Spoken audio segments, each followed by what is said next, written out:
What's up, gamers? DreamcastGuy here, talking today about Alan Wake 2 because as I record this, I just got back from California where I had an opportunity to sit down with the developers, ask them some questions, and more importantly, play 3 hours of the game itself. And to be quite frank, it is glorious. I love the original Alan Wake. It's definitely a spooky good time, but it's more of a thriller. I feel like the original Alan Wake is a fun story with some very cool graphics and good scares, but with Alan Wake 2, they're attempting something radically different. This is straight up survival horror. It's got jump scares. It's got save one bullet terror where you're trying to scramble through your different menus and shotgun blast a shadowy Taken before they chop your face off. Alan Wake 2 is a much bigger, better, crazier game than the original in every single way, but let's talk about why. If you enjoyed this video, be sure to give it a like and subscribe if you haven't already. But now let's actually discuss the gameplay first, because this is the biggest departure to this long-anticipated sequel. It has been 13 years since the original Alan Wake came out. So during that time, I know a lot of us have been sitting here wondering what comes next. If they ever actually did a sequel to Alan Wake, what direction would it go in? And it turns out they chose a very different path than I would have imagined. We have two separate main characters in this. One of them, of course, being Alan Wake, who is stuck in the dark place, which is like a shadowy nightmare realm, and Saga, an FBI detective in the real world who's trying to track down a bunch of murderous cultists, and hopefully Alan Wake will be found in the process. Now, both of these stories are very different. I played the middle part of the game itself, so I missed a lot of tutorials, I missed a lot of setup, and it made the entire mystery that I'm scratching the surface of a lot more vast. But the thing that immediately struck me is that this feels much more centered on that moment-to-moment fright.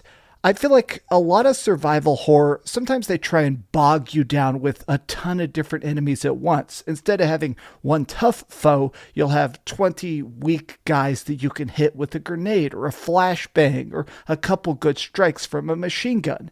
Alan Wake 2 is much more focused on the idea of a terrifying 1v1. There were some fights like this one here where I'm fighting like 3 or 4 guys simultaneously, but a lot of times you have no choice but to focus on that one dude who's currently trying to cut you up.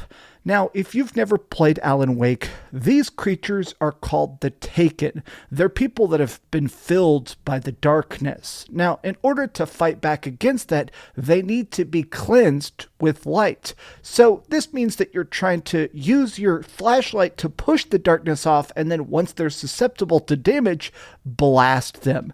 Now, the dudes themselves are tough. They're fast. Their AI wants them to get behind you. If there's multiple opponents, a lot of times they'll try and flank you. But most importantly is while you're fighting them, they have a decent amount of health. These dudes are not just somebody you can pop once in the forehead and they're instantly going night-night. This feels like really good horror because you're actually constantly thinking about resource management even in the middle of a big scuffle. But I actually like the fact that the enemies have body damage. You can basically skin them. You can knock off chunks of flesh, or even if you're trying to hit them with a bomb or something like that, you see the raw destruction of every single blow. But these guys can take a licking and keep on ticking. I think the scares in this game are fantastic, but what else is extra interesting is that Saga and Alan Wake interact with this world in very different ways. With Saga, because she is in reality, a lot of her story is focused on questioning people. I mean, during the course of this chunk, I was trying to find a trailer park, and during this, I found a little teeny tiny town where a lot of people were kind of just chilling out. It's like just a little tiny stereotypical mountain town where everybody is incredibly chill, but for some reason, everybody knows Saga. It seems like Alan Wake's books, his magical writings, are influencing the real world. This town of Watery, people already are discussing like your best friends, like you've been living there for decades. And it creates this really bizarre surrealism.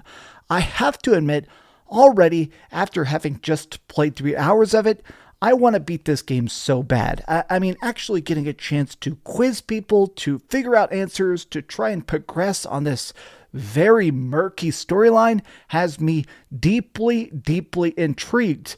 But on the other side of the coin, freaking Alan Wake is stuck in the darkness. He is traversing a literal nightmare version of New York City, and while going through it, trying to traverse dark alleyways or fighting against creatures that are literal shadows, or even just trying to actually get into a motel or solve a puzzle, he has an extra trick up his sleeve, which is the fact that he can capture light.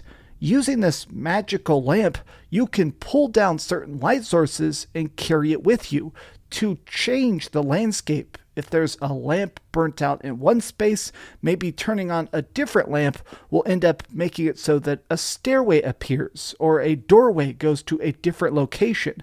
I will say that Alan Wake's gameplay is so mind-bending, I legitimately sat down the controller multiple times just to stare at it and try and figure it out. Now, Alan Wake himself says that this is dream logic. You'll get in a car and the car drives to another dimension, or a door can take you to the ceiling, or times where you're trying to actually rewrite a room. One of the things that Alan Wake can do is that he can actually open up a particular photograph and change the details of that reality, making it so that a locked door, the key you need is now in a different room. Or if you're looking at something like a ballroom, the particular events taking place inside of it could be reshuffled or restarted. There is a crazy amount of really dark suspiciousness that permeates every bit of Saga and Alan Wake's gameplay that to me absolutely works. I will say the one aspect of it that I don't particularly love yet, that I think is just going to take some getting used to, is this weird thing called the mind place. Both Alan Wake and, of course, Saga have this, and it essentially lets them go into a mental recreation of a little detective's desk. They can lay out clues, they can read manuscript pages, but it's a little bit clunky. So if you find like a locked door with a puzzle on it, a lot of times you'll transcribe it, and then by going into your mind place, you can lay out the clues and sometimes unlock additional ideas of what you should do.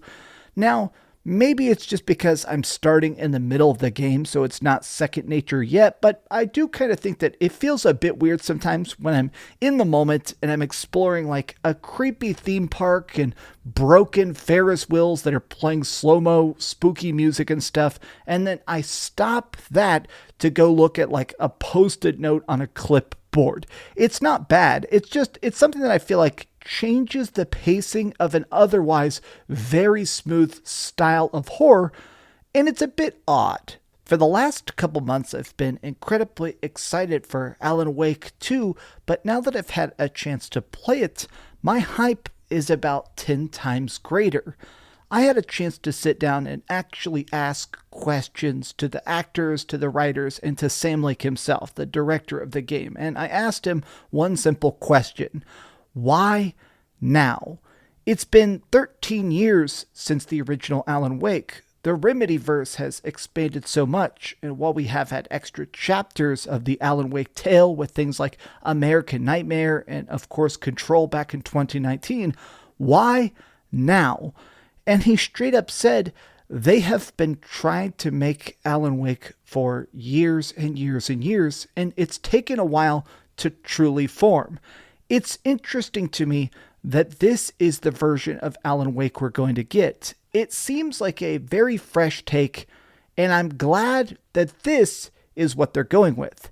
It looks incredibly fun. I am going to be checking it out whenever the full game comes out, because even after 3 hours, all I want is more. But what do you guys think about Alan Wake? Are you excited for it? I mean, Alan Wake 2 is kind of freaking awesome. I'm definitely even more ready for it, but please tell me your thoughts in the comments down below. If you enjoyed this video, give it a big old thumbs up, share it with your friends, and subscribe if you haven't already, and please keep dreaming. Thanks so much for watching that video. If you want to see something else, you can always click this link to see what I put up last, or, subscribe and see what's coming up next. Also, I promise that whatever I do, it'll try not to suck.